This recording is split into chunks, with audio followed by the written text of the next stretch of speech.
John Watson gets married to Mary Morstan. In Conan Doyle's second Sherlock Holmes novel, The Sign of Four, he doesn't see Holmes quite as often as he used to.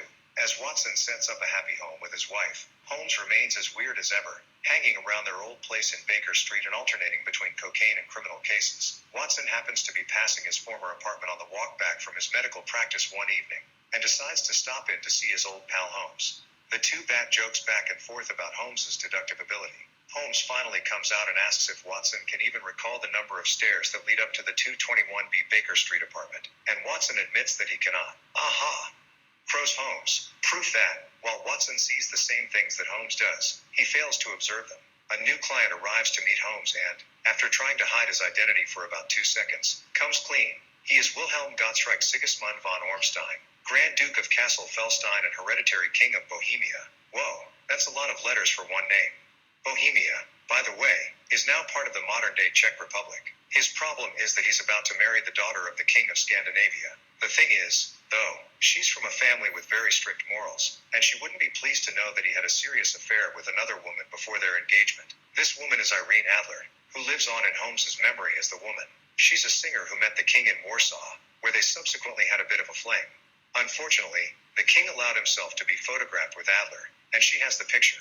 The king wants Holmes to recover the incriminating photo.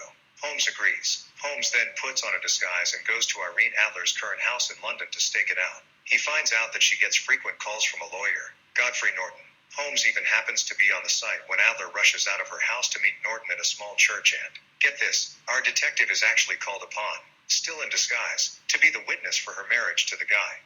After their surprise elopement, Adler goes back to her house, and Holmes realizes he has to hurry to get the photo back before she has a chance to leave with her new husband. Holmes comes up with the perfect plan for finding the photo. He disguises himself as a clergyman, stages a riot outside her house, pretends to be injured, and is carried into her living room for medical treatment. Meanwhile, Watson, waiting outside, throws a smoke bomb into her house through the open living room window.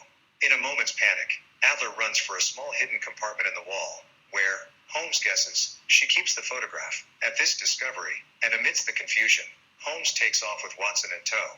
The two wind up back at Holmes's apartment building, as Holmes is looking for his key.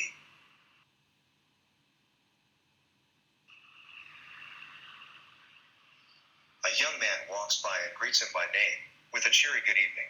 The next morning, the King of Bohemia arrives at Holmes's apartment, where Holmes and Watson are waiting. All three head off to Adler's house. To Holmes's surprise, an elderly woman is expecting them. She hands Holmes a letter signed by Irene Adler and addressed to Holmes himself. Adler's letter tells Holmes that she had been warned that he was on her trail. Even so, she didn't recognize him immediately when she saw him disguised as such a kindly-looking old priest. But she guessed that it was Holmes when she realized the smoke bomb was a fake fire alarm. Adler then confirmed Holmes's identity by putting on men's clothes. She was once an actress, following him to his home, and greeting him by name. Adler tells Holmes she's keeping the photos as collateral against the king should he ever decide to ruin her reputation. But for now, she's content to live with her new, much worthier husband, and she considers the matter finished. The king is satisfied with this news, even though Holmes apologizes for failing to recover the photo. Holmes then asks the king if he can keep the photograph of Adler alone that accompanied the letter. The king, surprised, agrees. Watson finishes the story by adding that, while Holmes used to joke about women's intelligence, he hasn't been cracking wise lately.